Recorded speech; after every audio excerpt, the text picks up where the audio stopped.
السلام علیکم ناظرین، آج میں انشاءاللہ تعالی اللہ کی مدد سے آپ لوگوں کے سامنے اسراء والمعراج کا جو معجزہ ہے جو اللہ تعالیٰ نے ہمارے نبی حضرت محمد صلی اللہ علیہ وسلم کو دیا، جو کسی نبی کو اللہ تعالیٰ نے نہیں دیا، اس کو قرآن کی اور حدیث کی روشنی میں بیان کروں گا۔ بہت سے لوگوں کا ماننا ہے، لیکن کسی صحیح حدیث بخاری مسلم سے ثابت نہیں ہے کہ یہ جو واقعہ ہے وہ رجب کے مہینے میں 27 رجب کو ہوا ہے۔ لیکن ہوا تو ہے، اس میں تو سب کی اتفاق رائے ہے، اور یہ فزیکل سفر تھا۔ پہلے سمجھ لیجئے کہ اللہ نے یہ معجزے کی جو تعریف بیان کی ہے سورہ بنی اسرائیل میں زمینی سفر کی، اور سورہ نجم میں آسمانی سفر کی۔ سورہ بنی اسرائیل میں اللہ تعالیٰ نے فرمایا بسم اللہ الرحمن الرحیم کہ پاک ہے وہ ذات لے گئی اپنے نبی بندے کو مسجد الحرام سے، یعنی کہ کعبہ سے، مسجد الاقصیٰ جو آج بیت المقدس دور کی مسجد، یہ مسجد الاقصیٰ تو بعد میں حضرت عمر رضی اللہ عنہ نے بنائی، اس وقت وہ بیت المقدس تھا، اور یہ سفر قریب 2000 کلومیٹر کا ہے جو اللہ تعالیٰ نے، اور اس وقت وہ 2 مہینے لگتے تھے جو اللہ تعالیٰ نے صرف ایک رات میں کر دکھایا۔ ایک معجزہ تھا اللہ کا جو صلی اللہ علیہ وسلم کو دیا گیا۔ جیسے کہ ہماری نالج کے لحاظ سے، ہماری جو معلومات ہے اس کے لحاظ سے، اللہ تعالیٰ نے زمین پر اگر کسی نبی سے پردے میں رہ کے جبل طور پہ بات کی، وہ حضرت موسیٰ علیہ السلام ہے، یہ کسی سے اور سے بات نہیں کی۔ لیکن اسی طرح جو معجزہ اللہ نے اپنے نبی کو، حضرت محمد صلی اللہ علیہ وسلم کو 7ویں آسمان پر ہم بات کی، یہ مجھ بلا کر کے، یہ معجزہ بھی اللہ نے صرف ہمارے نبی کو دیا، یہ معجزہ ہے اللہ تعالیٰ کا۔ اب کیا پہلا سفر تو انہوں نے جسے رات کا سفر کہتے ہیں، زمینی سفر، کہ آپ کعبے کے پاس لیٹے ہوئے تھے، اور جبریل علیہ السلام صلی اللہ علیہ وسلم فرماتے ہیں بخاری مسلم میں کہ انس رضی اللہ عنہ اس کے راوی ہیں کہ اللہ کے رسول نے فرمایا کہ میں لیٹا ہوا تھا کعبے کے قریب کہ 2 شخص، یعنی کہ آدمی کے روپ میں فرشتے میرے پاس آئے، جس میں سے ایک جبریل علیہ السلام تھے، مجھے لے گئے اپنے ساتھ۔ پھر انہوں نے میرا سینہ چاک کیا، اور سینہ چاک کرنے کے بعد اس کو زمزم سے دھویا، اور پھر روایت میں ہے کہ سونے کے کٹورے میں، جسے کہہ لیں آپ، ایمان اور حکمت کو میرے جسم میں ڈالا، بھرا ہوا کٹورا جو تھا، اور اس کے بعد اس کو سل دیا۔ اب یہ سلنے کا جو سینہ چیرنے کا واقعہ، پھر اب ایک مرتبہ اس وقت ہوا، ایک وقت جب آپ صلی اللہ علیہ وسلم کی عمر جب 7-8 سال کی رہی ہوگی بچپن میں، تو آپ دائی حلیمہ کے بچوں کے ساتھ کھیل رہے تھے، تب جبریل علیہ السلام آئے اور انہوں نے صلی اللہ علیہ وسلم کو سینہ چیرا اور دل نکالا، اور اس میں سے دنیاوی جو خون کا ایک ٹکڑا جو لتھڑا تھا اس کو نکالا، اور کہا کہ یہ دنیاوی حصہ ہے، اس کو نکال کے رکھا، پھر سینہ آپ کو سل دیا۔ اس سلائی کے نشان انس رضی اللہ عنہ نے اپنی آنکھوں سے دیکھے، وہ بولتے ہیں حدیث میں۔ تو یہ 2 بار جو صحیح روایت سے ثابت ہے، کہیں 3-4 کا بھی آتا ہے، 3 بار 4 بار، لیکن صحیح جو روایتیں ہیں جو بخاری مسلم وغیرہ میں یہ جو کتب ستہ ہے، اس کے لحاظ سے 2 مرتبہ آپ کا، ایک بچپن میں، ایک اس وقت اسراء والمعراج کی اس میں۔ پھر صلی اللہ علیہ وسلم فرماتے ہیں کہ مجھ کو براق پہ بٹھالا گیا۔ براق کے بارے میں یہ ہے کہ یہ سفید گھوڑے سے چھوٹا اور گدھے سے بڑا جانور تھا، جس کو پر مجھے بٹھایا گیا۔ اس کی اسپیڈ کا اندازہ لگائیے جو صلی اللہ علیہ وسلم نے فرمایا کہ جہاں تک میری نظر جاتی وہاں اس کا ایک پیر پڑتا، اس پہ بٹھالا گیا۔ اور یہ مسجد الاقصیٰ جو ہے مسجد الحرام سے 2000 کلومیٹر کے فاصلے پر ہے، اور اس دوران یہ قریب 40 دن کا سفر ہوتا تھا۔ تو یوں سمجھیے بجلی کی سپیڈ سے، آپ جانتے ہیں آج پتہ چلا ہے نا ہمیں کہ بجلی کی سپیڈ 3 لاکھ کلومیٹر پر آور جو پر سیکنڈ سفر کرتی ہے۔ ابھی ہو سکتا ہے سائنس کسی زمانے میں اتنی ڈیولپ ہو جائے کہ وہاں اس سپیڈ کے بھی بنانے لگے۔ یہ تو اللہ کا قرآن میں بھی کہتے ہیں کہ ہم تو تمہیں آسمانوں کے اس پار بھی لے جا سکتے ہیں اپنی مدد سے، لیکن اس کے بعد مانو تو۔ اور یہ جو سینہ چیرنے کا واقعہ ہے، کس قدر خوبصورت واقعہ ہے کہ جو آج ہم کرتے ہیں 1400 سال پہلے اللہ تعالیٰ نے یہ حضور صلی اللہ علیہ وسلم کے ساتھ کر کے دکھایا. آج تو ہم دل بھی بدل دیتے ہیں, سینہ بھی چیر دیتے ہیں. پہلے لوگ یقین نہیں مانتے تھے ان باتوں کا, لیکن اب الحمدللہ. تو اس طرح سے صلی اللہ علیہ وسلم کہتے ہیں جب ہمیں سفر میں تھا تو راستے میں جبریل علیہ السلام نے 3 جگہ نماز پڑھائی, جو اللہ نے کہا کہ تمہیں تاکہ نشانیاں بتا سکیں, نشانیاں دکھا سکیں. تو پہلی نشانی یہ تھی کہ جب میں راستے میں تھا جبریل علیہ السلام نے کہا یہاں نماز پڑھو. جب میں نے وہاں نماز پڑھی تو انہوں نے بتایا کہ یہ جبل طور ہے جہاں موسیٰ علیہ السلام سے اللہ تعالیٰ نے پردے میں رہ کے بات کی. پھر دوسری جگہ نماز پڑھائی, کہنے لگے یہ وہ شہر ہے جو تمہیں ہجرت کے بعد مدینہ میں جا کے رہو گے, یہ وہ شہر ہے. پھر تیسرا انہوں نے کہا کہ یہ بیت اللہ میں یہاں نماز پڑھو جہاں عیسیٰ علیہ السلام پیدا ہوئے.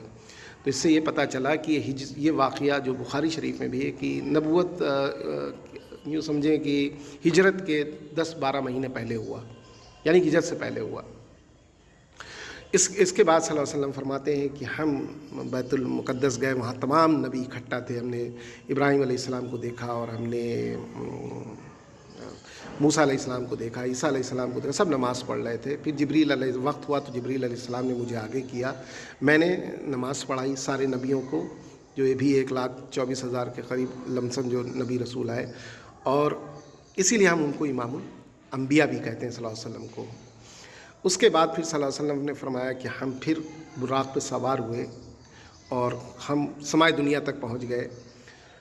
اور پھر پہلے جب آسمان پہ پہنچے تو جبریل علیہ السلام نے دروازہ کھٹکھٹایا, اور پھر وہاں کا جو فرشتہ تھا دروازے کا, اس نے بولا کون ہے؟ کہنے میں جبریل علیہ السلام. تمہارے ساتھ کون ہے؟ کہیں حضرت محمد صلی اللہ علیہ وسلم.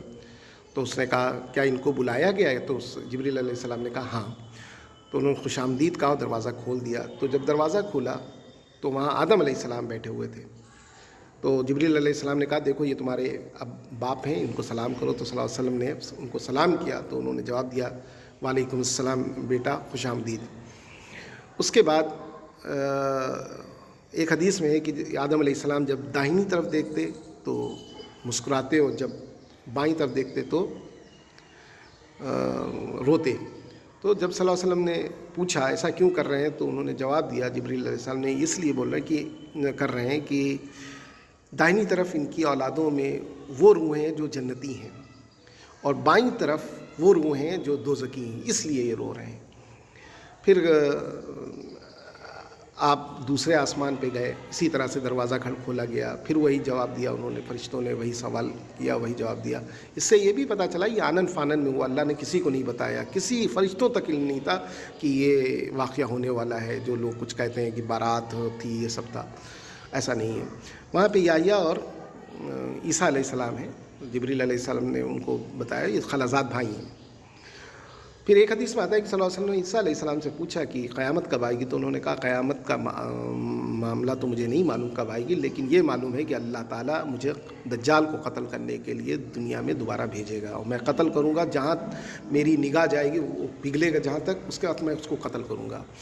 اور یہ قرآن میں بھی ذکر ہے کہ عیسیٰ علیہ السلام دوبارہ آئیں گے, خبر ہے ایک طرح سے. اس کے بعد آپ تیسرے پہ گئے تو یوسف علیہ السلام ملے, چوتھے پہ گئے یونس علیہ السلام, پانچویں پہ گئے تو ادریس علیہ السلام, چھٹے پہ جب گئے تو موسیٰ علیہ السلام سے آپ کا مکالمہ ہوا. آپ انہوں نے سلام کیا, انہوں نے کہا خوش آمدید بھائی.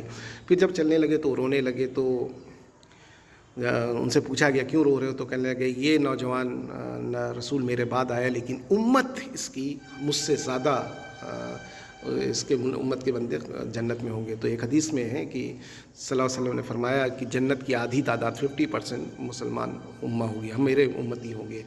پھر ایک حدیث میں ہے کہ جنتوں میں جو صفیں ہیں اس میں 120 میں سے 80 صفیں مسلمان مومن کے ہوں گے. آج دیکھ لیجئے کہ الحمدللہ پوری دنیا میں اس قرآن معجزے کی وجہ سے تمام لوگ ایمان لا رہے ہیں. آج بھی فاسٹسٹ گروئنگ ریلیجن تو ہے اس وقت.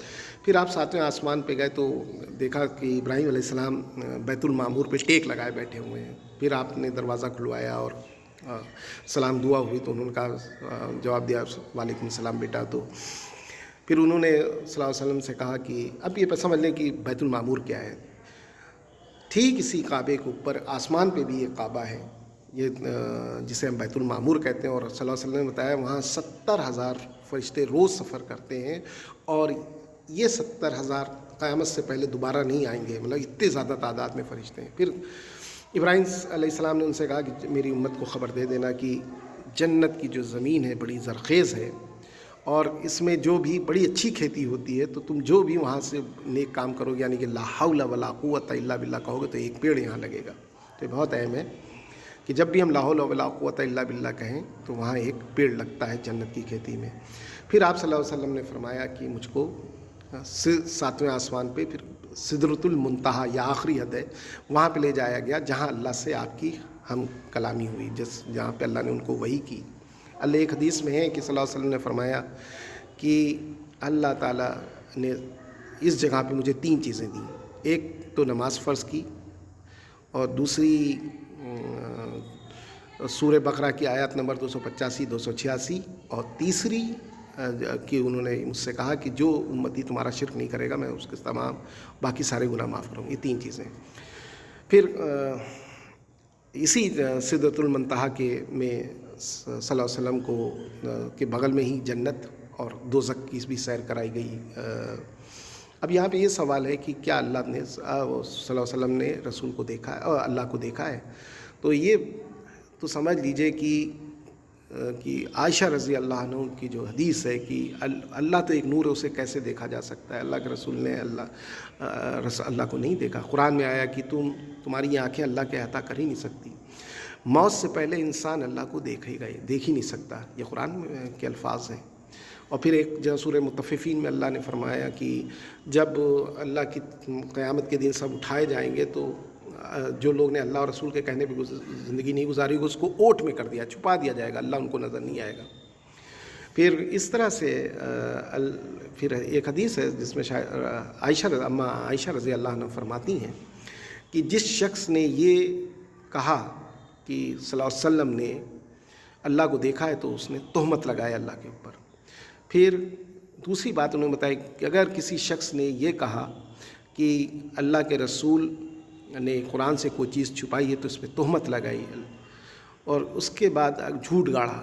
اگر کسی نے یہ کہا کہ اللہ کے رسول کو آنے والے دنوں کے بارے میں دنوں کے معاملے میں غیب تھا کہ یہ ہوگا تو یہ بھی جھوٹ بولا۔ باقی قرآن میں جو آیا کہ ہم علم غیب دیتے ہیں جس کو چاہے، رسولوں کو نہیں تو عام آدمی نہ رہے، لیکن جتنا چاہیں ہم، سبھی علم نہیں، تو یہ بہت اہم ہے۔